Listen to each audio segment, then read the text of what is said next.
అందరము ప్రభు నిన్ను కొనియాడెదము, అందరము ప్రభు నిన్ను కొనియాడెదము. మహాత్ముండవు పరిశుద్ధుడవు, మహాత్ముండవు పరిశుద్ధుడవు, బలి అయితివి లోకమును రక్షించుటకు, బలి అయితివి లోకమును రక్షించుటకు. అందరము ప్రభు నిన్ను కొనియాడెదము, అందరము ప్రభు నిన్ను కొనియాడెదము. అపారము నీ బుద్ధి జ్ఞానమెంతయో, అపారము నీ బుద్ధి జ్ఞానమెంతయో, సామర్థ్యుడవైన నీదు శక్తి గొప్పది, సామర్థ్యుడవైన నీదు శక్తి గొప్పది. సర్వలోకము నీదు వశమందున్నది, సర్వలోకము నీదు వశమందున్నది. అందరము ప్రభు నిన్ను కొనియాడెదము, అందరము ప్రభు నిన్ను కొనియాడెదము. గొప్ప కార్యములు చేయు సర్వశక్తుడా, గొప్ప కార్యములు చేయు సర్వశక్తుడా, అద్భుతములు చేయు దేవా నీవే ఘనుడవు, అద్భుతములు చేయు దేవా నీవే ఘనుడవు. శత్రువులను అణసినట్టి విజయశాలివే, శత్రువులను అణసినట్టి విజయశాలివే. అందరము ప్రభు నిన్ను కొనియాడెదము, అందరము ప్రభు నిన్ను కొనియాడెదము. క్షమించెదవు మానవుల పాపములెల్లా, క్షమించెదవు మానవుల పాపములెల్లా. విరోధులకు ప్రేమ చూపు దయామయుడవు, విరోధులకు ప్రేమ చూపు దయామయుడవు. పాపములను ద్వేషించెడి న్యాయవంతుడా, పాపములను ద్వేషించెడి న్యాయవంతుడా.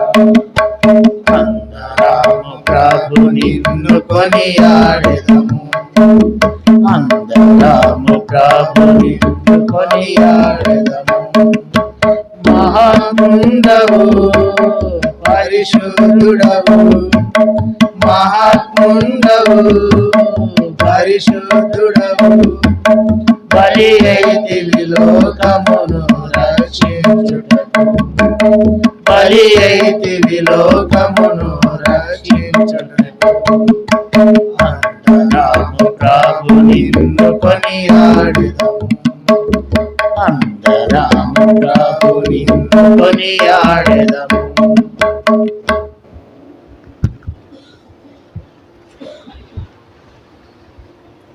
దేవుని వాక్యమును మనం చూసినట్లయితే ఈరోజు మరి చూడండి, రెండవ దినవృత్తాంతములు, దేవుని వాక్యము నుండి రెండవ దినవృత్తాంతముల గ్రంథము,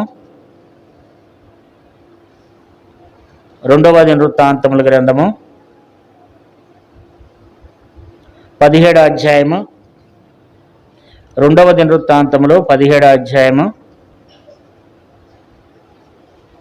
3వ వచనాన్ని చదువుకుందాం. 3వ వచనాన్ని. యెహోవా అతడికి సహాయకుడై ఉండగా యెహోషాపాతు తన తండ్రి అయిన దావీదు ప్రారంభ దినములో నడిచిన మార్గమందు నడుచుచు. సార్లు మనం ఇక్కడ చూసినట్లయితే యెహోషాపాతుల నుండి దేవుడు మనకు అనేక విషయాలను దేవుడు మనకు తెలియజేస్తున్నాడు. ఆసా కుమారుడైన యెహోషాపాతు, యూదారాజు అయిన యెహోషాపాతు, ఈయన యూదా వారికి రాజు అయి ఉన్నాడు. ఈయన మరి ఏ వయసులో అయినా రాజు అయినాడు అనంటే దేవుని వాక్యం మనకు తెలియజేస్తుంది. చూడండి, 20వ అధ్యాయము 31వ వచనం చదవండి. యెహోషాపాతు యూదా రాజ్యమును ఏలెను. అతడు ఏలన ఆరంభించినప్పుడు 35 సంవత్సరముల వాడై యెరూషలేములో 25 సంవత్సరములు ఏలెను. అతని తల్లి హిల్పా కుమార్తె, ఆమె పేరు అజూబా. ఇక్కడ మనం చూసినట్లయితే మరి యెహోషాపాతు తన ప్రభుత్వం తనకు ఎంత వయసు వచ్చినప్పుడు అతడు ఏలన ఆరంభించినప్పుడు 35 సంవత్సరములు గలవాడై యెరూషలేములో 25 సంవత్సరములు ఏలిండంట. 35 సంవత్సరాల వయసు అప్పుడు ఆయన ఏలటం మొదలుపెట్టి ప్రభుత్వంలోనికి వచ్చి 25 సంవత్సరాలు ఆయన ప్రభుత్వం చేశాడంట. ఇక్కడ వాళ్ళ తల్లి పేరు రాయబడింది. ఇక్కడ రాజులు పేర్లు వచ్చినప్పుడు ఇక్కడ రాజుల గురించి మనకు చాలామంది, దాదాపు 42 మంది రాజులు ఉన్నారు. వాళ్ళ గురించి రాయబడినప్పుడల్లా కింద తల్లి పేరు ఉంటుంది.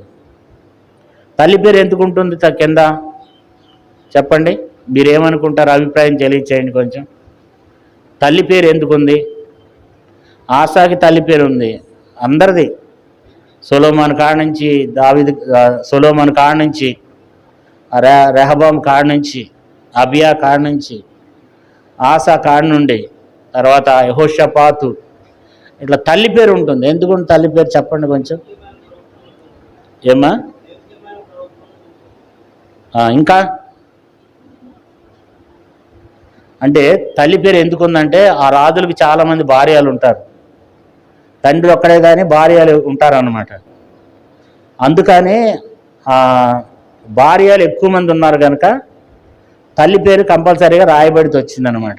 భార్యలు ఎక్కువ మంది, వాళ్ళకి ఒక భార్య కాదు, వాళ్ళకి భార్యలు ఎక్కువ మంది ఉంటారు కనుక భార్యలు ఉన్న వాళ్ళందరికీ కూడా ఎవడ కుమారుడు ఆయన తెలియటానికి, తండ్రి ఒక్కడే కానీ తల్లి ఎవరు అనేది తెలియటానికి ఇక్కడ తల్లి పేరు కింద రాయబడింది అనమాట. అంటే యెహోషాపాతు కుమారుడు అనగానే యెహోషాపాతుకి ఎంతమంది భార్యలు, లేకపోతే ఆశ ఎంతమంది భార్యలు, ఏ భార్య కనింది, ఇట్లా వాళ్ళ పేర్లు ఉంటాయి అన్నమాట. అబియా ఉన్నాడు, అబియాకి ఎంతమంది భార్యలు, ఏ భార్య కొడుకు. సొలొమోను ఉన్నాడు, ఏ భార్య కొడుకు. ఇట్లా మనం చూస్తూ వస్తే వాళ్ళ తల్లి పేరు అక్కడ రాయబడుతూ వచ్చింది. ఇంకొకటి తమ్ముడు అన్నట్లుగా వారికి ఉన్నటువంటి పరిశుద్ధమైనటువంటి భక్తిని బట్టి, ఆ తల్లికి ఉన్నటువంటి విశ్వాసాన్ని బట్టి కూడా ఆ పిల్లోడికి ఆ తల్లి పేరు అక్కడ ఈ 2 విషయాలు మనం అనుకోవచ్చు అనమాట. ఒకటి, రాజులు కనుక భార్యలు ఎక్కువ ఉంటారు కాబట్టి ఆ పేరు ఉండొచ్చు, తల్లి పేరు. రెండోది, తల్లికి ఉన్నటువంటి యోగ్యమైన ప్రవర్తన బట్టి కూడా తమ్ముడు చెప్పినట్లుగా అది కూడా నిజమై ఉండొచ్చు. ఈ 2 కారణాలను బట్టి దేవుడు ఇక్కడ ఆ తల్లి పేరు అనేది రాయబడుతుంది అనేది నా అభిప్రాయం. అట్లాగే మనం ఇక్కడ చూస్తే ఆయన ఎలాంటి జీవితాన్ని జీవిస్తూ వచ్చినాడు అని అంటే చాలా మంచి రాజు అన్నమాట. ఉన్న రాజుల్లో చాలా మంచి రాజు. ఈయన ఎవరిని పోలు నడుస్తూ వచ్చినాడంట చూసినట్లయితే, ఈయన ఎవరిని పోలు నడిచినాడు? 17వ అధ్యాయంలో 17వ అధ్యాయము 3వ వచనం, యెహోవా అతనికి సహాయకుడై ఉండగా యెహోషాపాతు తన తండ్రి అయిన దావీదు ప్రారంభ దినముల్లో నడిచిన మార్గమందు నడుచుచు. దావీదు ప్రారంభ దినాల్లో ఎంత ఉద్యోగంగా ఉన్నాడో అలాంటి మంచి జీవితాన్ని యెహోషాపాతు జీవించిండంట. దావీదు ప్రారంభ దినాల్లో ఎట్లుండేవాడు? చాలా ఆత్మీయంగా ఉండేవాడు, చాలా భక్తిగా ఉండేవాడు, మరి దేవుని ఎంతో ఆరాధించేవాడు, దేవుణ్ణి గణపరిచేవాడు. ప్రారంభ దినాల్లో దావీదు ఎంత ఉద్యోగంగా ఉన్నాడంటే అంత ఉద్యోగంగా ఉన్నాడంట ఈయన. అందుకని దేవుడు ఇక్కడ ఏమన్నాడంటే యెహోవాయే అతనికి సహాయకుడై ఉన్నాడంట. యెహోషాపాతు తన తండ్రి అయిన దావీదు ప్రారంభ దినముల్లో నడిచిన మార్గమందు నడుస్తూ వచ్చాడంట. దావీదు తండ్రి ఎవరు? యెహోషాపాతు తండ్రి ఎవరు? ఆసా గురించి రాయట్లే ఇక్కడ. ఎవరి గురించి రాశాడు?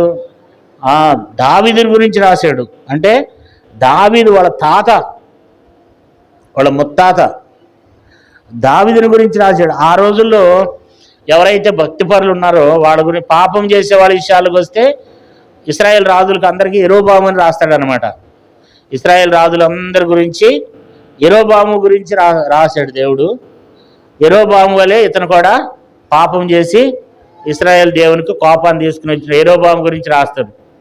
అయితే నీతిగా నడిచినటువంటి వాళ్ళు, భక్తిగా ఉన్నటువంటి వాళ్ళని దావీదు ప్రారంభ దినాల్లో దావీదు వలె నడుచుకున్నాడని రాస్తారు. కొంతమంది తర్వాత మరలా తప్పిపోతారు. అయితే ఈ రాజు చివరి వరకు కూడా బాగానే ఉన్నాడు, మంచి రాజు. ఎందుకంటే ఈయన గురించి మరి 3వ వచనంలో యెహోవా అతనికి ఎందుకు అతనికి దేవుడు సహాయకుడై ఉన్నాడు అంటే, దేవుడే సహాయకుడు. ఎందుకు అనంటే తన జీవితాన్ని బట్టి దేవుడు తనకు సహాయకుడిగా ఉన్నాడు. తన తండ్రి అయిన దావీదు ప్రారంభ దినంలో నడిచినట్లుగా ఇతను కూడా ఆ మార్గమందు నడుస్తూ వచ్చినాడంట, భక్తి మార్గంలో నడిచిండు అనమాట. రెండోది విషయం ఏంటంటే 4వ వచనం చూడండి. బయలుదేవతను ఆశ్రయింపక తన తండ్రి దేవుణ్ణి ఆశ్రయించుచు ఇశ్రాయేలు వారి శరీరాలను వెంబడింపక ఆయన ఆజ్ఞలను అనుసరించి నడిచాను. ఇక్కడ మనం చూస్తే రెండో విషయం ఏం చేయబడుతుందంటే, బయలుదేవతలను ఆశ్రయింపక ఇశ్రాయేల్ రాజులు, తర్వాత యోధా రాజుల్లో కొంతమంది దేవుని విడిచిపెట్టేసి సొలొమోనుతో సహా అనేక మంది ఏం చేశారంటే బయలుదేవతలను ఆశ్రయించారు. కానీ ఈయనైతే ఏం చేస్తూ వచ్చాడంటే బయలుదేవతను ఆశ్రయింపక తన తండ్రి దేవుణ్ణి ఆశ్రయించుచు వచ్చాడు. తండ్రి దేవుణ్ణి ఆశ్రయించాడు. తన తండ్రి దేవుడు ఎవరు? ఆసా దేవుడు. మరి దేవుడు యెహోవా దేవుణ్ణి ఏ రీతిగా అయితే యెహోవా దేవుణ్ణి ఆశ్రయిస్తూ వచ్చినాడు, దేవుణ్ణి ఆశ్రయించాడు. ప్రతి విషయంలో దేవుని దగ్గరే సహాయాన్ని పొందుతాడు, ప్రతి విషయంలో దేవుని సహాయం కొరకు వెళ్తాడనమాట. ఆసా కూడా ఫస్ట్లో చాలా బాగున్నాడు ఆత్మీయంగా. అయితే ఈయన కూడా ఏం చేస్తూ వచ్చినాడంటే తండ్రి దేవుణ్ణి ఆశ్రయించుచు వచ్చిండంట. అంతేకాదు 3వ విషయం ఏంటంటే ఇశ్రాయేలు వారి చర్యలను వెంబడింపక ఆయన ఆజ్ఞలను అనుసరించి నడిచాను. 3వ విషయం ఏంటంటే ఆజ్ఞలను అనుసరించి నడిచాడు. 2వ విషయము దేవుణ్ణి ఆశ్రయించాడు. 3వ విషయము ఆజ్ఞలను అనుసరించి నడుచుకున్నాడంట. అందుకని దేవుడు అతన్ని ఏం చేశాడంటే ఆశీర్వదించినాడు. ఎంతగా ఆశీర్వదించాడు చూడండి. 5వ వచనం చదవండి, 17వ అధ్యాయం 5వ వచనం. కాబట్టి యెహోవా అతని చేత రాజ్యమును స్థిరపరచెను, యూదావారందరును యెహోషాపాతునకు పన్నిచ్చుచుండిరి, అతనికి ఐశ్వర్యమును ఘనతయు మెండుకు కలిగెను. దేవుడు అతన్ని ఆశీర్వదిస్తున్నాడు అంటే అర్థం ఏంటంటే తను దావీదు ప్రారంభ దినములో నడిచిన మార్గమందు నడుస్తూ వచ్చాడు, దేవుని ఆశ్రయిస్తూ వచ్చాడు, దేవుని ఆజ్ఞలను గైకుంటూ వచ్చినాడు కదా. దేవుడు అందుకే అతన్ని ఆశీర్వదిస్తూ వచ్చాడు. 11వ వచనం చూడండి. ఫిలిష్తీయుల్లో కొందరు యెహోషాపాతునకు పన్నును కానుకలను ఇచ్చుచు వచ్చిరి.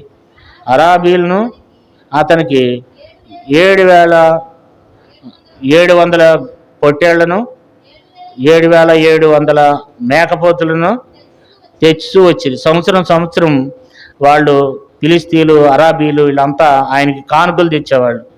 తర్వాత పొట్టేళ్లను, గొర్రెలను వీటన్నిటినీ ఇచ్చేవాళ్ళు అనమాట. అంటే అంతగా తనకు వచ్చినాయి. 12వ వచనం చూడండి, 17-12. యెహోషాపాతు అంతకంతకు గొప్పవాడై యూదా దేశమునందు కోటలను సామాగ్రిని నిలువచే పట్టణములను కట్టించును. యెహోషాపాతు ఏం చేశాడంట అంతకంతకి గొప్పవాడయ్యాడంట. తర్వాత దేశమందు కోటలను సామాగ్రిని నిల్వ చేసే కొట్లను కట్టిండంట. సామాగ్రిని నిల్వ చేసుకోవడానికి, ధాన్యం నిల్వ చేసుకోవడానికి, యుద్ధాయుధములు నిల్వ చేసుకోవడానికి కొట్లు కడుతూ వచ్చినాడు. తర్వాత 13వ వచనం చూడండి. యూదాదేశ పట్టణంలో అతనికి బహుధనము సమకూర్చబడెను. అతని కింద పరాక్రమశాలీలు యెరూషలేములో కూడి ఉండేది. కాబట్టి యెహోషాపాతుకి అంత దీవెన వచ్చింది, అంత ఆశీర్వాదము మనం ఇక్కడ చూస్తున్నాం. అతడు అంతకంతకి ఏమవుతూ వచ్చినాడు? గొప్పవాడవుతూ వచ్చినాడు. కారణం ఏంటంటే అతను భక్తి జీవితాన్ని బట్టి దేవుడు అతన్ని ఆశీర్వదించాడు అనమాట. మరి దావీదు వలె నడుచుకున్నాడు. రెండోది దేవుని ఆశ్రయిస్తూ వచ్చినాడు. మూడోది మరి దేవుని ఆజ్ఞలను గాయకుంటూ వచ్చినాడంట. దేవుని ఆజ్ఞల ప్రకారంగా నడుచుకుంటూ వచ్చినాడు. నాలుగోది మరి దేవుని మార్గంలో 6వ వచనం చూడండి, 17వ అధ్యాయం 6వ వచనం.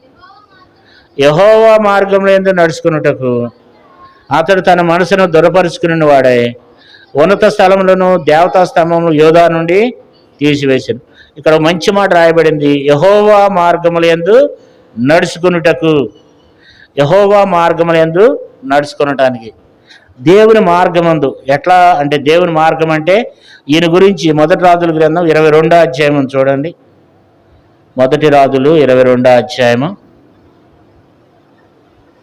మొదటి రాజులు 22వ అధ్యాయము 41వ వచనం చదవండి అమ్మా. 41. ఆషా కుమారుడైన యెహోషాపాతు ఇశ్రాయేలు రాజైన ఆహాబు ఏలుబడిలో 4వ సంవత్సరంలో యోర్దాను ఏలన ఆరంభించిన. యెరూషలేములో 22 ఏండ్లు ఏలిను. చాలు. మనం ఇక్కడ చూస్తే ఇంకో మాటను చూడండి, 43వ వచనం చదవండి. అతడు తన తండ్రి అయిన ఆస యొక్క మార్గమునన్నిటిని అనుసరించి యెహోవా దృష్టికి అనుకూలంగా ప్రవర్తించుచూ వచ్చును. అంటే దేవుని దృష్టికి అనుకూలంగా ప్రవర్తించును. ఇక్కడ మనం 2వ దినవృత్తాంతంలోకి రండి, 17వ అధ్యాయం 6వ వచనంలోనికి. యెహోవా మార్గములందు నడుచుకొనుటకు అతడు తన మనసును దృఢపరుచుకుని వాడై ఉన్నత స్థలములను దేవతా స్తంభములను యోర్దాను నుండి తీసివేశాడు. ఇక్కడ మనం చూస్తే దేవుని మార్గములందు నడుచుకొనడానికి తన మనసును ఏం చేశాడంట? దృఢపరుచుకున్నాడంట. ఒక నిర్ణయం చేసుకున్నాడు, నేను ఈ రోజు నుంచి దేవుని మార్గములందు నడుచుకుంటానని చెప్పి తన మనసును ఏం చేశాడంట? దృఢపరుచుకున్నాడంట. తీర్మానం చేసుకున్నాడు అనమాట. ఏమని తీర్మానం చేసుకుంటున్నాడంటే, నేను ఈ రోజు నుంచి ఎవరి మార్గం మీద నడుచుకుంటాను? యెహోవా మార్గములందు నడుచుకున్నటకు తన మనసును దృఢపరుచుకుని వాడే ఉన్నత స్థలములను దేవతా స్తంభములను యోర్దాల నుండి తీసివేశాను. తన హృదయంలో నుండి హేయమైనటువంటివి, తన దేశంలో నుండి హేయమైనటువంటివి తీసివేశాడు. మనకు తెలుసా, మన హృదయంలో విగ్రహాలు ఉంటాయంట. యెహెజ్కేలు గ్రంథంలో అంటాడు, నరపుత్రుడా, ఈ మనుషులు తమ హృదయంలో విగ్రహములు పెట్టుకుని నా యొద్దకు వచ్చి విచారణ చేయదగున అంటాడు. అంటే మన హృదయంలో విగ్రహాలు ఉంటాయి. మనం దేన్నైతే ఎక్కువగా ప్రేమిస్తామో అవి విగ్రహాలే. కానీ ఈయన ఏం చేస్తూ వచ్చినాడు అంటే, తన హృదయంలో ఉన్నటువంటి లేదా దేశంలో ఉన్నటువంటివి ఆ యొక్క ఉన్నత స్థలములను దేవతా స్తంభములను ఏం చేశాడు? హేయమైనవన్నీ తీసేసినట్టుగా చూస్తున్నాం. దేవుని వైపు పూర్తిగా దేవుని మార్గములందు ఏం చేస్తూ వచ్చినాడు? దేవుని మార్గమందు నడుస్తూ వచ్చాడు. అంతేకాదు, ఆయన ఏం చేశాడంటే 9వ వచనం చూడండి. 9వ వచనం, వారు యెహోవా ధర్మశాస్త్రము చేతపుచ్చుకుని యోధా వారి మధ్యన ప్రకటన చేసు యోధా పట్టణములని సంచరించుచు జనులకు బోధించి. యెహోషాపాతు దినాల్లోనంట దేవుని వాక్యము దేశమంతా ప్రకటించబడిందంట. ఎందుకంటే ఆయన రాజు కనుక దేశమంతా దేవుని యొక్క ధర్మశాస్త్రాన్ని చేతపుచ్చుకుని దేశమంతా ఎవరికి చెప్పాలి? దేవుని గురించి బోధిస్తూ వచ్చినానంట. అంటే మన భాషలో చెప్పాలంటే సువార్త చేస్తూ వచ్చినాడు. తర్వాత ఏం చేస్తూ వచ్చినాడు? దేవుని వైపు ప్రజలను ఏం చేస్తూ వచ్చాడంట? తిప్పుతూ వచ్చినాడంట. 19వ అధ్యాయం 4వ వచనం చదవండి. 2వ దినవృత్తాంతములు 19:4.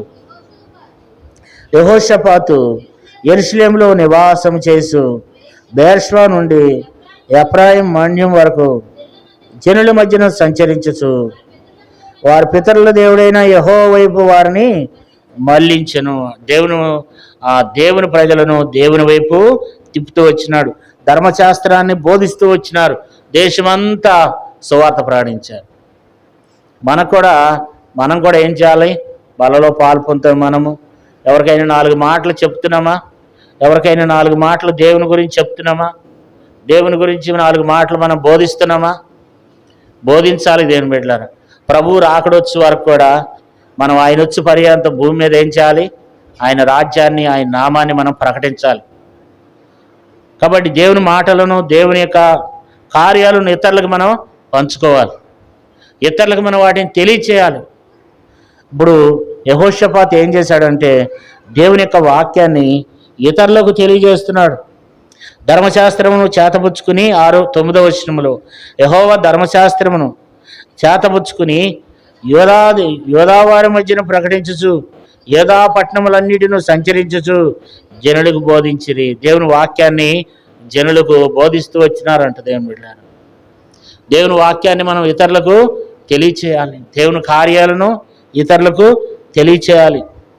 కాబట్టి ఇప్పుడు యెహోషాపాతు యొక్క జీవితంలో మనం చూస్తూ వచ్చినాము. ఏమేం చేస్తూ వచ్చినాడు ఆయన అంటే దేవుని ధర్మశాస్త్రాన్ని అనుసరించి నడుస్తూ వచ్చినాడు. తర్వాత మనం చూసినట్లయితే తాను ఎలాంటి జీవితాన్ని జీవించాడంటే 20 అధ్యాయం 32 చూడండి. 20 అధ్యాయం 32 అతడు యెహోవా దృష్టికి యథార్థంగా ప్రవర్తించి తన తండ్రి అయిన ఆసా మార్గమందు నడుచుచు దానిలో నుండి తొలగిపోకుండాను. యెహోవా దృష్టికి యథార్థంగా ప్రవర్తించాడంట. ఆసా మార్గమందు నడుచుచు దానిలో నుండి తొలగిపోలేదంట. కుడికి కానీ ఎడం కానీ తొలగలేదంట.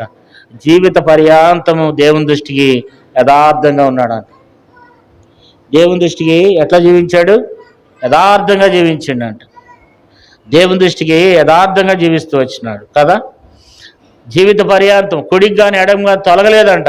తన తండ్రి మార్గంలో, తండ్రి ప్రారంభ దినాల్లో ఆశ 14 అధ్యాయం 15 అధ్యాయాల్లో ఎట్లా ఉన్నాడో అలాంటి ఆత్మీయత తన కలిగి జీవిస్తూ వచ్చాడు కదా. కాబట్టి ఇప్పుడు యెహోషాపాతులో మనం చూస్తూ వచ్చాము, దీవెన చూస్తూ వచ్చాము, ఆశీర్వాదం చూస్తూ వచ్చాము. దేవుడు తనతో కూడా ఉన్నాడు. కారణం ఏంటి అంటే అతడు దావీదు వలె నడుచుకున్నాడు. దావీదు ప్రారంభ దినముల్లో ఉన్నట్లుగా నడుచుకుంటూ వచ్చినాడు. రెండోది దేవుని ఆశ్రయించాడు. మూడోది ఆయన ఆజ్ఞలను గైకుంటూ వచ్చినాడు. నాలుగోది దేవుని మార్గంలో నడిచినాడు. ఐదోది ధర్మశాస్త్రాన్ని ప్రేమించినాడు. ఆరోది యథార్థంగా జీవిస్తూ వచ్చినాడు. ఇంకా ఏడవది ఏంటంటే గొప్ప ప్రార్థనాపరుడు అనమాట. మనం 20 అధ్యాయంలో మనం చూసినట్లయితే యెహోషాపాతు 7 రకములైనటువంటి ప్రార్థన యెహోషాపాతు చేసినట్లుగా, యోధావారు చేసినట్లుగా మనకి ఇక్కడ కనపడుతుంది. యెహోషాపాతు మీదకి మరి శత్రువులు వచ్చిందంట. మనం చూస్తూ వచ్చాం 20 అధ్యాయంలో చూస్తూ వచ్చాం. 20 అధ్యాయం 1 ఇది అయిన తర్వాత మోయాబీలను, అమోనీయులను, మోయనీల్లో కొందరు దండెత్తి యెహోషాపాతు మీదకి రాగా, ఇప్పుడు యెహోషాపాతు మీదకి ఎవరు వచ్చినారు? శత్రువులు వచ్చారు. శత్రువులు వస్తే ఇప్పుడు యెహోషాపాతు ఏం చేశాడంటే భయపడ్డాడు. భయపడి వాళ్ళని వీళ్ళని ఆశ్రయించినాడంటే ఆశ్రయించలా. ఏం చేశాడంట? ప్రార్థన చేశాడు. ఏంటా ప్రార్థన అంటే 3వ చూడండి. అందు యెహోషాపాతు భయపడి యెహోవా యొద్ద విచారించుటకు మనసు నిలుపుకుని యోదాయంతటా ఉపవాస దినము ఆచరించవలన చాటింపగా. సమస్య వచ్చింది, ప్రార్థన చేస్తున్నాడు. ఒంటరి ప్రార్థన.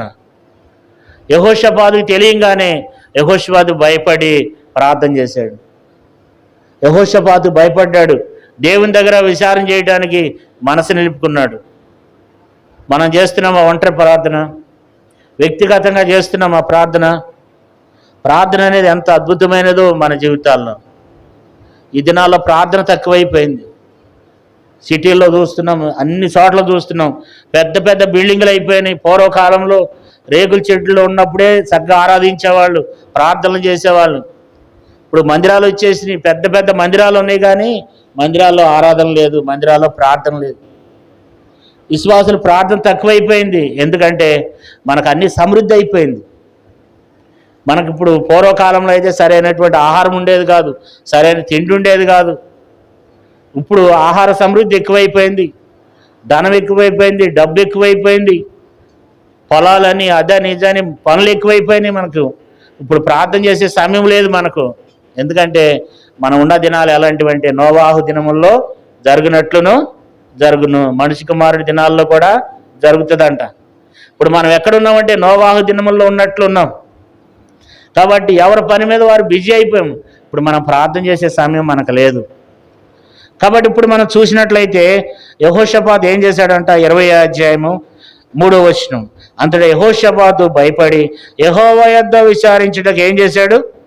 మనసు నిలుపుకున్నాడు. దేవుని దగ్గర ప్రార్థన చేయాలనుకున్నాడు. ఒంటరిగా ప్రార్థన చేస్తున్నాడు. రెండో ప్రార్థన కూడా మనం చూసినట్లయితే రెండో ప్రార్థన చేశాడు.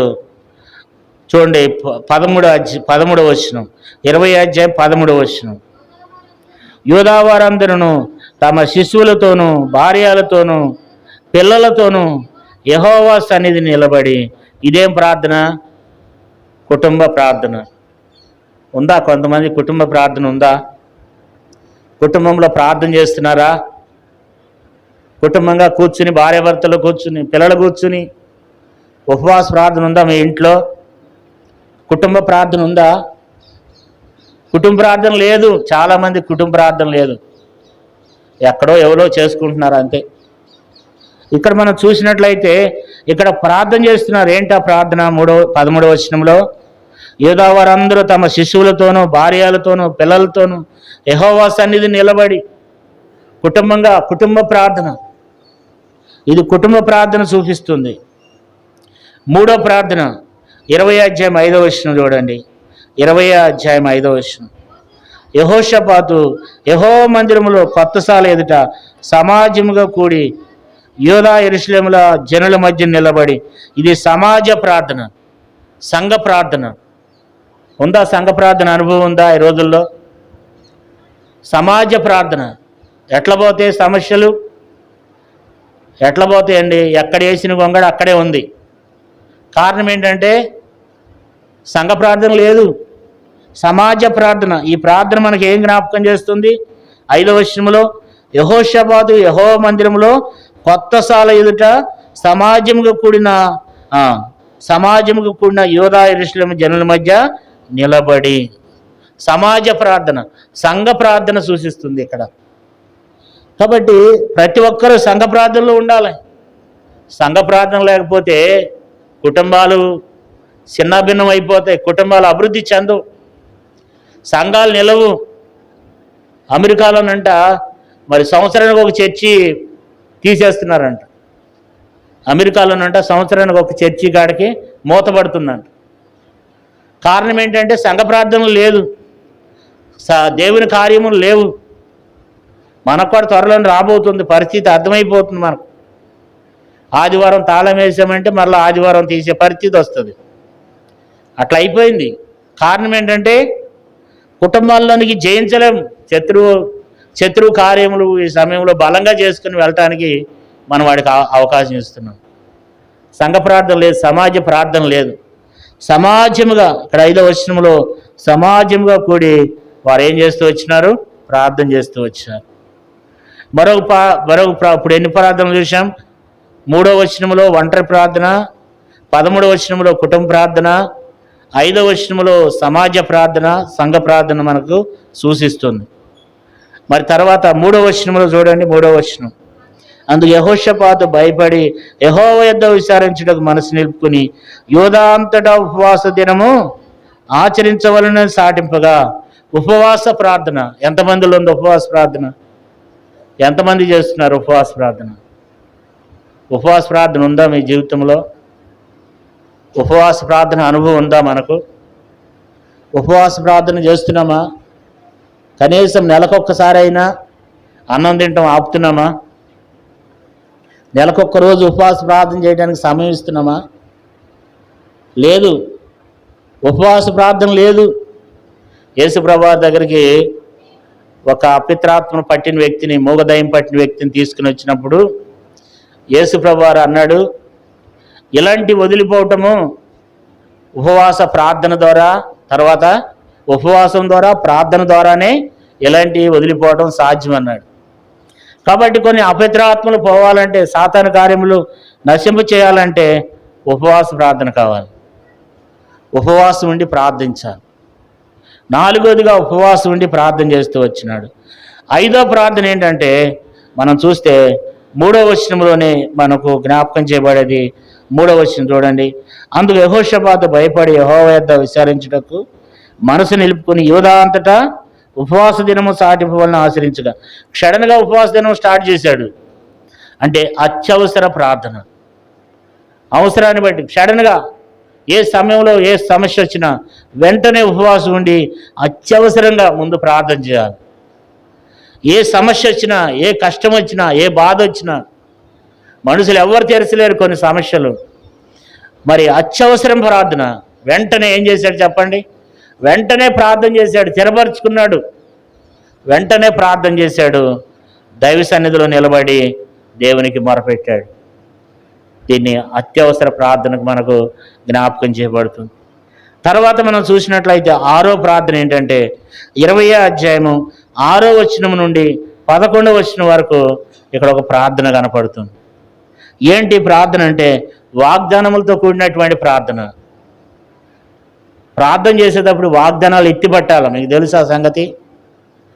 ప్రార్థన చేస్తున్నామంటే ప్రార్థన చేసేటప్పుడు దేవుని యొక్క గొప్పతనాన్ని 6వ వచనం వరకు కూడా మరి దేవుడు చేసిన కార్యాలను ఇక్కడ తెలియజేస్తున్నాడు అన్నమాట.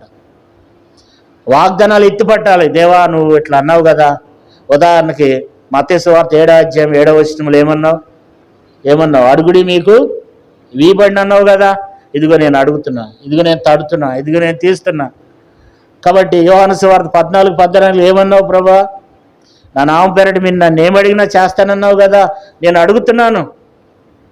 కాబట్టి ఇట్లా మన వాగ్దానాలు ఎత్తి 20:33 ఏముంది?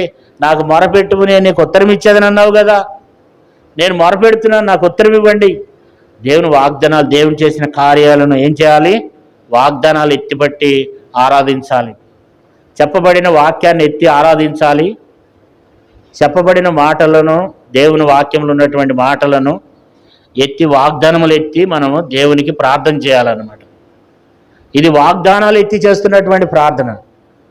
వాగ్దానాలు ఎత్తాలి. మామూలుగా మనం ప్రార్థన చేసుకుంటూ వెళ్ళటమే కాదు, దేవుడు చేసిన కార్యాలు, బైబిల్లో రాయబడిన కార్యాలు, మన పితరుల పక్షంగా ఏం చేశాడు దేవుడు. సమస్య వచ్చినప్పుడు, కష్టం వచ్చినప్పుడు వాళ్ళు ఏం చేశారు, వాళ్ళ జీవితంలో దేవుడు ఏం చేశాడు, యెహోషాపాతు జీవితంలో దేవుడు ఏం చేశాడు. అంతమంది, అన్ని లక్షల మంది వస్తే వాళ్ళు ఏం చేశారు? ప్రార్థన చేశారు. వాళ్ళ పక్షంగా దేవుడు ఏం చేశాడు? వారితో ఉన్నాడు, వాళ్ళకి రక్షణ కలగజేశాడు, వారి పక్షంగా యుద్ధం చేశాడు, వారికి జయం కలగజేశాడు, వాళ్ళకి నెమ్మది కలగజేశాడు. ప్రభా నువ్వు అలా చేసావు కదా ప్రభా.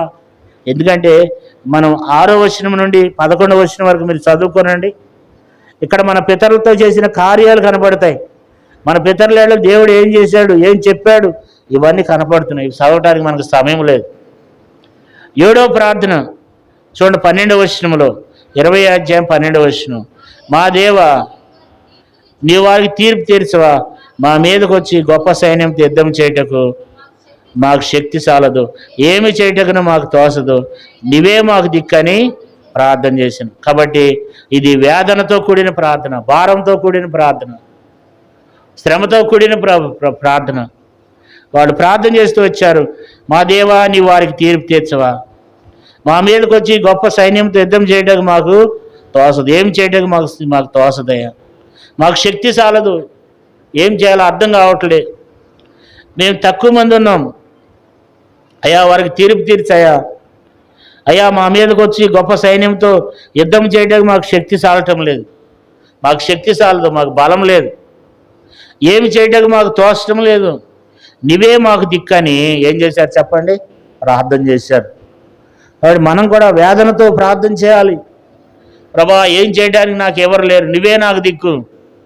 కానీ మనకు అన్ని దిక్కులు ఉంటాయంట, ఒక దేవుని దిక్కు తప్ప. మనకేముంటాయంట? అన్ని దిక్కులు ఉంటాయి అన్నమాట. ఎందుకంటే ఆ అక్క సహాయం చేస్తుంది, ఆ అన్న సహాయం చేస్తాడు, వాళ్ళు వస్తారు, వీళ్ళు వస్తారు, వాళ్ళు ఏదో సహాయం చేస్తారు, వీళ్ళు ఏదో. మనకి ఈ దిక్కులు ఎక్కువైపోయినాయి కాబట్టి దేవుని దిక్కు మనం చూడటం లేదు. అవసరమైతే డబ్బు ఉంది కదా, డబ్బు ఖర్చు పెడితే ఏదైనా ఇద్ది. కాబట్టి దేవుని దిక్కు మనకు వద్దు. డబ్బు లేకపోతే పలుకుబడి, లేకపోతే వాళ్ళ వైపు వీళ్ళ వైపు ఎవరి వాళ్ళని ఆశ్రయించడం అట్లా అయిపోతుంది. కానీ వేదనతో కూడిన ప్రార్థన, ఉపవాసం ఉండి వేదనతో కూడిన ప్రార్థన మనం దేవుని సన్నిధిలో చేస్తున్నామా? కాబట్టి వాళ్ళు వేదనతో కూడిన ప్రార్థన, భారంతో చేశారు ప్రార్థన. దేవుని దగ్గర మొరపెట్టాడు, గొప్ప కార్యం చేశాడు. అన్ని లక్షల మందిని కూడా దేవుడు అప్పగించినాడు. వాళ్ళతో పాటు మరి విస్తారమైన ధనమును, ప్రశస్తమైన నగలు దేవుడు వారికి అనుగ్రహించినాడు. వారు దేవుణ్ణి ఆరాధించినారు. అలాంటి వారంగా మనం ఉండాలని దేవుడు కోరుకుంటున్నాడు. కాబట్టి యెహోషాపాతు దేవుణ్ణి ఘనపరిచి మహింపరుస్తూ వచ్చినాడు. ఇప్పుడు యెహోషాపాతు విషయంలో మనం అనేక విషయాలు చూస్తూ వచ్చినాము. అనేక విషయాలని తన జీవితంలో చూస్తూ వచ్చాము. అనేకమైనటువంటి ఆశ్చర్యకార్యాలు, గొప్ప కార్యాలు చేస్తూ వచ్చినాడు. అయితే తన జీవితంలో కొన్ని పొరపాట్లు కూడా చేశాడు. ఎవరైనా ఏం చేస్తారండి? కొన్ని పొరపాట్లు చేస్తారు. దాని ద్వారా అప్పుడప్పుడు నష్టపోయినాడు కూడా. అయితే సరి చేసుకున్నాడు, తిరిగి సమకూర్చబడ్డాడు. మన జీవితాల్లో కూడా కొన్ని పొరపాట్లు చేస్తాం, కొన్ని తప్పులు చేస్తాం అన్నమాట. యెహోషాపాతు కూడా తప్పులు చేశాడు, పొరపాట్లు చేశాడు. ఏంటి యెహోషాపాతు చేసినటువంటి పొరపాటు? ఏంటా తప్పులు అంటే 18వ అధ్యాయం మొదటి వచనం. 18వ అధ్యాయం మొదటి వచనం. తనకు ఐశ్వర్యమును ఘనతయు అధికంగా కలిగిన తర్వాత యెహోషాపాతు ఆహాబుతో వీమందును. ఇక్కడ మనం యెహోషాపాతు ఒక పొరపాటు చేశాడు. ఎందుకంటే యెహోషాపాతుకి మరి ఐశ్వర్యమును ఘనతను అధికంగా కలిగింది.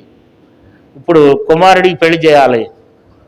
యెహోషాపాతు కుమారుడు ఎవరు చెప్పండి? యెహోరాము. యెహోరాముకి పెళ్లి చేయాలా? యెహోరాముకి పెళ్లి చేయాలంటే ఏం కావాలా? తనకు స్థాయికి తగిన వాళ్ళు కావాలా? మనం ఏం చేస్తాం? దేవుడు మనల్ని కొంచెం ఆశీర్వదించాడు అనుకోండి, ఆ వ్యక్తి ఏమన్నా మరి ఆ వ్యక్తి ఏమన్నా మరి రక్షణ పొందిండా, మారుమనసు పొందాడా, లేకపోతే నమ్ముకున్నాడా, ఇది చూడం. మనం ఎప్పుడు కూడా మన స్థాయికి తగినట్లు చూస్తామన్నమాట. అప్పుడే మన పరిస్థితి నష్టంలోనికి వెళ్తాం. చాలా మన స్థాయికి తగినట్లుగా చేస్తూ ఉంటాం. ఇప్పుడు ఆహాబుతో ఏమి ఎందుకు అందుతున్నాడు అంటే, తనకు ఇప్పుడు ఏమైంది? తనకు ఐశ్వర్యమును ఘనతను మెండికి కలిగితే ఆశీర్వదించబడ్డాడు. ఇప్పుడు తనతో పాటు తన స్టేటస్కి తగినటువంటి వ్యక్తి కావాలంటే ఎవరు కనపడుతున్నాడు అంటే ఆహాబు మాత్రమే కనపడుతున్నాడు. ఈ ఆహాబు ఎవరు అంటే భయంకరమైనటువంటి విగ్రహారాధికుడు. దేవుని యొక్క సేవకులను దేవుని యొక్క ప్రవర్తలను సంపి దుర్మార్గమైనటువంటి జీవితాన్ని జీవించి భయంకరమైనటువంటి విగ్రహారాధనలో జీవించినటువంటి వ్యక్తి, దేవునికి శత్రువుడు. అలాంటి వ్యక్తితో ఏం చేశాడంట? వీమొందిండంట. అది మొదటి తప్పు. రెండో తప్పు ఏం చేశాడంటే, 2వ వచనం చదవండి. కొన్ని సంవత్సరములు గడిచిన మీదట షోమ్రోన్లో నుండు ఆహాబు నొద్దకు పోయెను. ఆహాబు అతని కొరకు అతని వెంట వచ్చిన జనుల కొరకును అనేకమైన గొర్రెలను పశువులను వధించి తనతో కూడా రామోగిలాతునకు పోవుటకు అతన్ని ప్రేరేపించి. కొన్ని సంవత్సరాలు గడిచిపోయింది. కుమారుని ఇచ్చినాడు, పెళ్లి చేసేసాడు. ఆ కుమార్తె కూడా ఎలాంటిదంటే బహుభయంకరమైంది. అతల్య. దేవుని చిత్తం అయితే ఇప్పుడు నా గురించి చెప్తా. ఆమె భయంకరమైనటువంటి స్త్రీ, ఆమె దుర్మార్గురాలు. ఆమెకి ఇచ్చి పెళ్లి చేశాడంట. అయితే ఇప్పుడు కొన్ని సంవత్సరాలు అయిపోయిన తర్వాత మరలా ఆహాబు దగ్గరికి వచ్చాడు.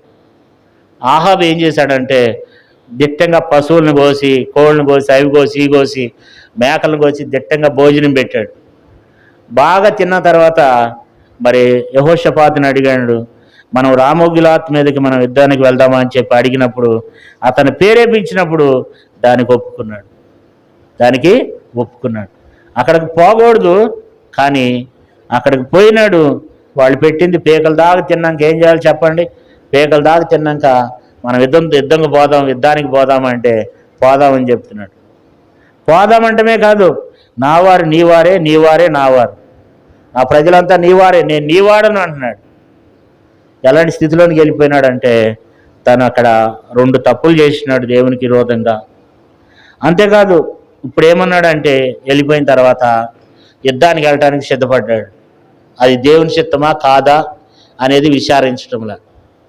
అయితే అక్కడ ఏమంటున్నాడంటే ఎవరైనా మరి ఒక ప్రవర్తి ఉంటే మనం యుద్ధానికి వెళ్తే మనం గెలుస్తామా ఓడుతామా?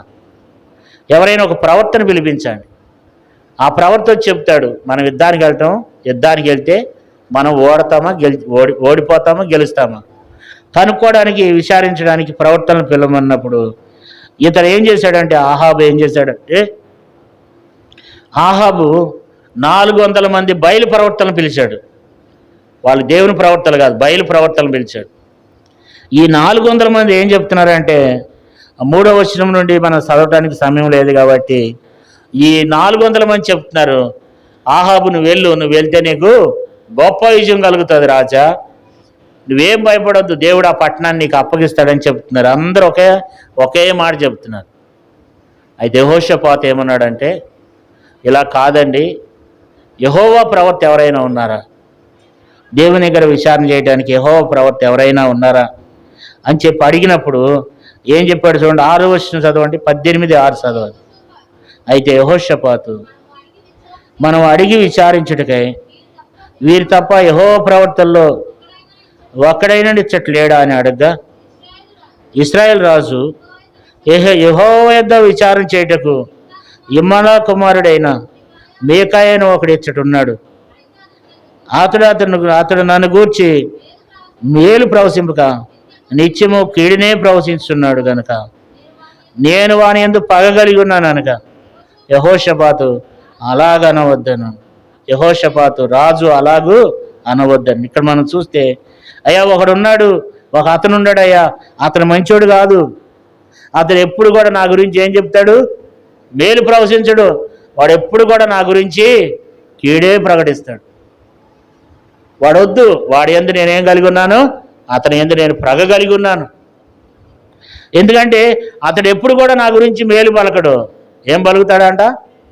ఎప్పుడు కీడే పలుకుతాడంట. ఎందుకు కీడే పలుకుతున్నాడంటే అక్కడ ఉన్నటువంటి ఆ ప్రవర్త ఎలాంటి వాడంటే ఉన్నది ఉన్నట్లే చెప్పేవాడు అనమాట. దేవుని యందు భయభక్తులు కలిగిన వాడు, దేవుని యందు దర్శనం కలిగిన వాడు అనమాట. ఈ ప్రవర్త ఏం చెప్తాడంటే ఉన్నది ఉన్నట్లే జరిగేవి చెప్తాడు, కానీ జరగని చెప్పడం.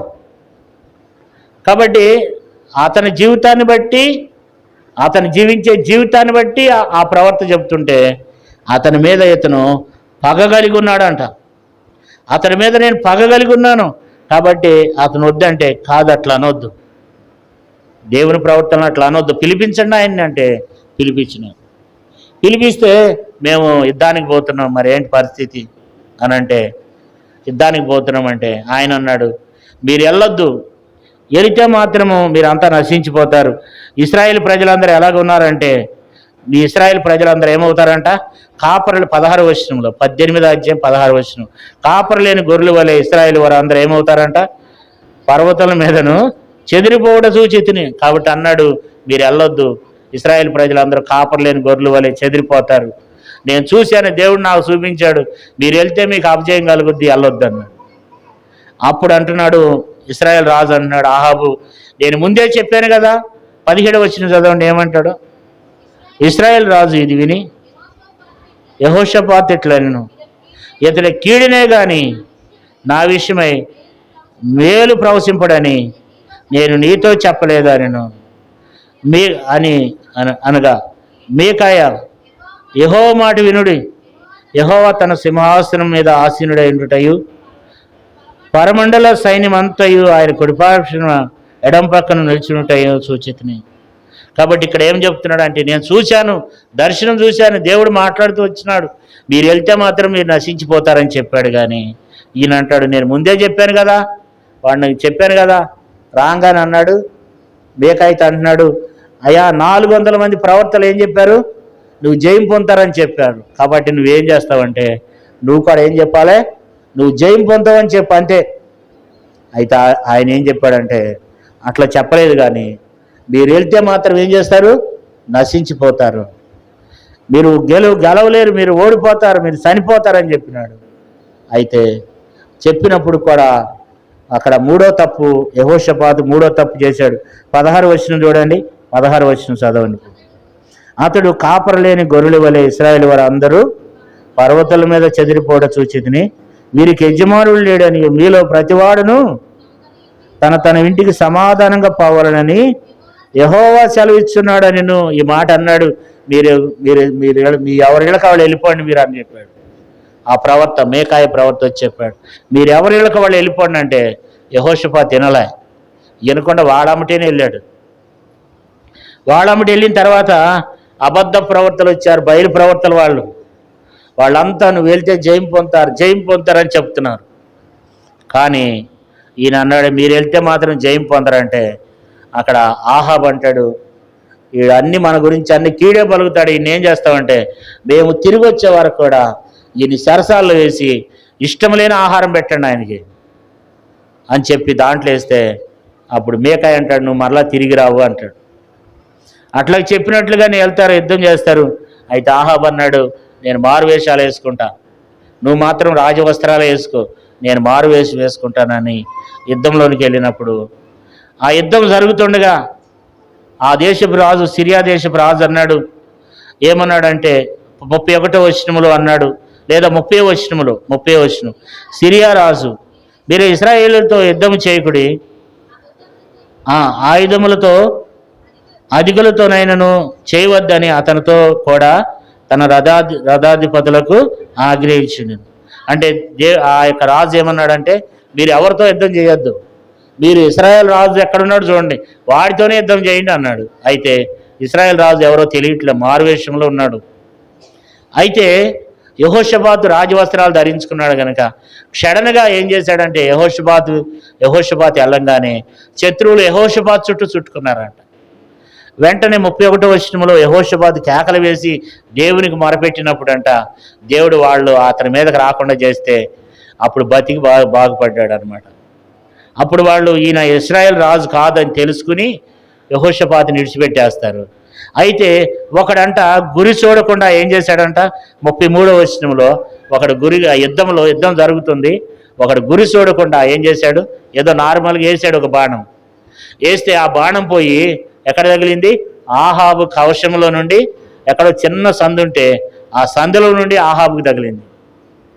తగలంగానే నాకు బాణం తగిలింది, నన్ను ఎక్కడి నుంచి తీసుకెళ్ళండి అంటే ఆ యుద్ధంలో అంత జనంలో వెళ్ళలేకపోయినారు.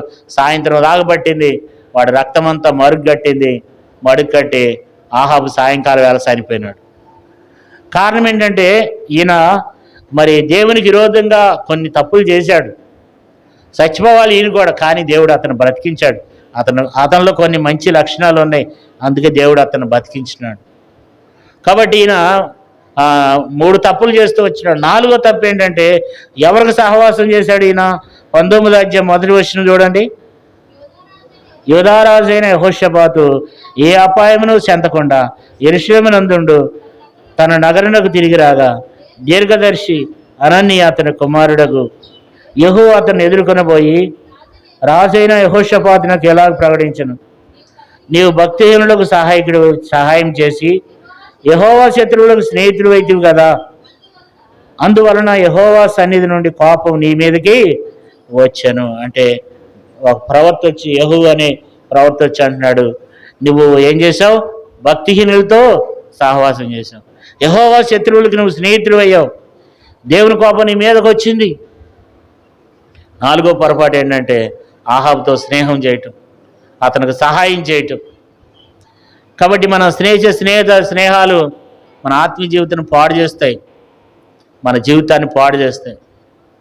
స్నేహాలు మనం చేసే స్నేహాలు అనేవి కొన్ని స్నేహాలు మనలను నాశనం చేసే స్నేహాలు ఉంటాయి. ఆహాబుతో స్నేహం చేస్తూ వచ్చినాడంట, భక్తిహీనులతో స్నేహం చేసినాడు. భక్తిహీనులతో సహవాసం చేసి భక్తిహీనులకు సహాయం చేస్తే దేవుని యొక్క కోపం అతని మీదకి వచ్చిందంట. అయితే అతనిలో కొన్ని మంచి విషయాలు ఉన్నాయంట. చూడండి 3వ వచనం 19:3 చదవండి. అయితే దేశములో నుండి నీవు దేవతా స్తంభం తీసివేసి దేవుని యొద్ద విచారించుటకు నువ్వు మనసు నిలుపుకుని ఉన్నావు, నీ యందు మంచి క్రియలు కనబడుతున్నాయి. నువ్వేం చేస్తూ వచ్చినావు అంటే నువ్వు దేవుని యొద్ద విచారణ చేస్తున్నావు. అయితే మరి ఆ యొక్క దేవతా స్తంభములన్నింటినీ దేశం నుండి తీసివేసావు కనుక నీలో కొంచెం మంచి పనులు కనపడుతున్నాయి, కొన్ని మంచి క్రియలు ఉన్నాయి, అందుకే దేవుడు నిన్ను కాపాడినాడు. మళ్ళా కొన్ని రోజులు ఆగిన తర్వాత 5వ తప్పు చేశాడు. ఆహాబు చనిపోతాడు.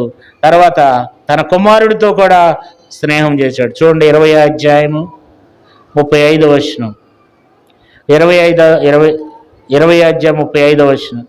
ఇది అయిన తర్వాత యూదారాజు అయిన యెహోషాపాతు మిక్కిలి దుర్మార్గ ప్రవర్తించిన ఇశ్రాయేల్ రాజు అయిన అహజ్యాతో స్నేహం చేసిన. కాబట్టి ఇక్కడ మరి ఆహాబు కుమారుడు అహజ్యా మిక్కిలి దుర్మార్గుడు అంట, ఇతనితో స్నేహం చేశాడంట.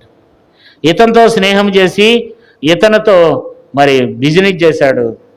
వాడలు తయారు చేసి టర్షీస్కి వెళ్ళటానికి వాడలను సిద్ధపరిచి వాడలను తయారు చేసి అతనితో కూడా బంగారం తీసుకురావడానికి వెళ్తూ ఉన్నారంట. కాబట్టి మొదటి రాజుల గ్రంథం చదవవసరం లేదు. మొదటి రాజుల గ్రంథం 22వ అధ్యాయము 48వ వచనంలో ఉంది. మొదటి రాజులు 22:48 ఏముందంటే వాళ్ళు వాడలు ఎందుకు తయారు చేశారంటే వాళ్ళు తర్షీస్కి వెళ్ళి వాడల మీద వెండి బంగారం తీసుకురావడానికి వాడలు తయారు చేశారంట. అయితే దేవుని యొక్క కోపము యెహోషాపాతు మీదకి వచ్చింది కనుక ఏం చేశాడంట, 37వ వచనం చదవమ్మా. 2వ దినవృత్తాంతములు 20వ అధ్యాయం 37వ వచనం చదువు. అప్పుడు మారేషు వాడును ఎలియేజరు నీవు అహజ్యాతో స్నేహం చేసుకుంటువి కనుక యెహోవా నీ పనులను భంగం చేయనని ఆ వాడలు తర్షీషునకు వెళ్ళజాలకుండా బద్దలైపోయింది. వాడలు ఏమైపోయినాయంట? బద్దలైపోతూ వచ్చినాయి. మరి మిక్కిలి దుర్మార్గుడైనటువంటి మరి తన కుమారుడితో స్నేహం చేశాడు. కాబట్టి కొన్ని స్నేహాలు మనల్ని ఏం చేస్తాయంటే దేవునికి దూరం చేస్తాయి అన్నమాట. దేవునికి ఉగ్రతకు తీసుకొస్తాయి. కొన్ని స్నేహాలు మనల్ని నష్టంలోనికి తీసుకుని వస్తాయి. ఆత్మీయ జీవితాన్ని పాడు చేయడానికి కూడా తీసుకొస్తాయి. మన కుటుంబంలో కూడా కొన్ని సమస్యలు రావటానికి కూడా కారణం అవుతాయి. నీ పనులు భంగం అవటానికి కూడా కొన్ని స్నేహాలు దారితీస్తాయి. కాబట్టి అహజ్యాతో స్నేహం చేశాడు. దేవుడు అంట తన పన్నులను ఏం చేశాడంట? తన పన్నులను భంగం చేస్తూ వచ్చినాడు. కాబట్టి తన పనులు భంగం చేశాడు. చాలా నష్టం జరిగింది. మరి యెహోషాపాతు 5 తప్పులు చేశాడు. అయినా సమకూర్చబడ్డాడు. మరలా ఏం చేశాడంటే తప్పులు చేసిన తర్వాత తన తప్పు తను తెలుసుకునేవాడే ఏం చేశాడు? మరలా దేవుని యొక్క సువార్తను అనేక దేశాలకి దేవుని సువార్తను ప్రకటించి తన మంచి జీవితాన్ని జీవించి తన పొరపాట్లు తెలుసుకుని దాని ద్వారా ఎంతో నష్టపోయి తప్పు తెలుసుకుని చనిపోయి సమాధి చేయబడి తన పితరులతో కూడా ఏం చేయబడ్డాడంట? 21వ అధ్యాయం 1వ వచనంలో యెహోషాపాతు తన పితరులతో కూడా నిద్రించి తన పితరుల చెంతను దావీదు పురమందు పాతిపెట్టబడెను. అతని కుమారుడైన యెహోరాము అతనికి బదులుగా రాజు అయ్యాడు. కాబట్టి మరి యెహోషాపాతు ఒక మంచి జీవితాన్ని జీవిస్తూ వచ్చాడు. తనలో ఉన్న కొన్ని మంచి లక్షణాలు ఉన్నాయి. అయితే కొన్ని మనక వల్లే కొన్ని స్నేహాలు చేశాడు. దాని ద్వారా తప్పిపోయినాడు. మనుషుల మీద ఆధారపడ్డాడు. ఈ యెహోషాపాతు గురించి 3 సందర్భాల్లో దేవుని వాక్యంలో రాయబడింది. మొదటి రాజుల గ్రంథం 22వ అధ్యాయంలో, రెండో రాజుల గ్రంథం 3వ అధ్యాయంలో, తర్వాత రెండో దినవృత్తాంతము గ్రంథము 17వ అధ్యాయము, 18వ అధ్యాయము, 19వ అధ్యాయము, 20వ అధ్యాయము, 21వ అధ్యాయంలో కూడా మొదటి వచనంలో కనపడతాడు. కాబట్టి దీని గురించి తెలుసుకోవాలంటే మీరు బాగా చదవాలి. వాటిని ఇంటికి వెళ్ళినా కూడా చదవాలన్నమాట. మొదటి రాజులు 22వ అధ్యాయము, రెండో రాజులు 3వ అధ్యాయము, రెండో దినవృత్తాంతములు 17, 18, 19, 20, 21. 21 కూడా ఫస్ట్ వరకు ఉంటాడు. ఈయన గురించి చదివితే మనకు ఆయన గురించి తెలుస్తుంది. మనం బైబిల్ చదివి దాంట్లో ఉన్న విషయాల్ని మనం జ్ఞాపకం పెట్టుకోవాలా. వాటిని అనుసరించి మనం నడుచుకోవాలి. వాటిని ఇంటికి వెళ్ళినా కూడా మనం కంఠస్థం చేయాలి. మనం వాటిని చదువుకోవాలి. అవి అలాగ ఉన్నాయో లేవో కూడా చూడాలి. ఎందుకంటే పౌలు శీలలు దేవుని వాక్యాన్ని చెప్తే అలాగున్నాయో లేవో అని చెప్పి బెరయ సంఘం వాళ్ళు అనుదినము లేఖనాలు పరిశోధించారంట. మనం కూడా ఏం చేయాలంటే పౌలు లాంటి వాడు చెప్తేనే పరిశోధించారంట. ఇంకా నాబోటి వాళ్ళు చెప్పినప్పుడు మరి ఎక్కువగా పరిశోధించాలి. ఇంకా దానిలో ఉన్న విషయాలు తెలుసుకోవాలి.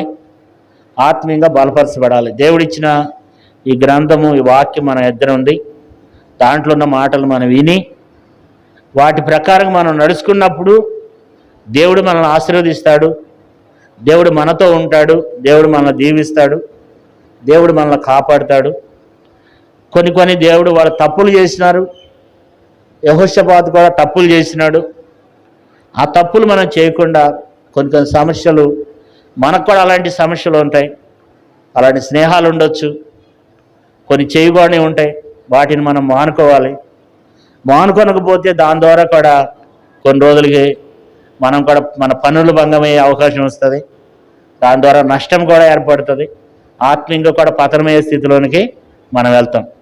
కాబట్టి మనం పరీక్షించుకుని భక్తులు వాళ్ళు ఎలాంటి జీవితాన్ని జీవించినారో అలాంటి జీవితాన్ని మనం కూడా జీవించాలి. దేవుడి కొద్ది మాటలను దీవించి ఆశీర్వదించును గాక. మోకరించండి, ప్రార్థన చేసుకుందాం. మన పక్కవారిని చూడొద్దు.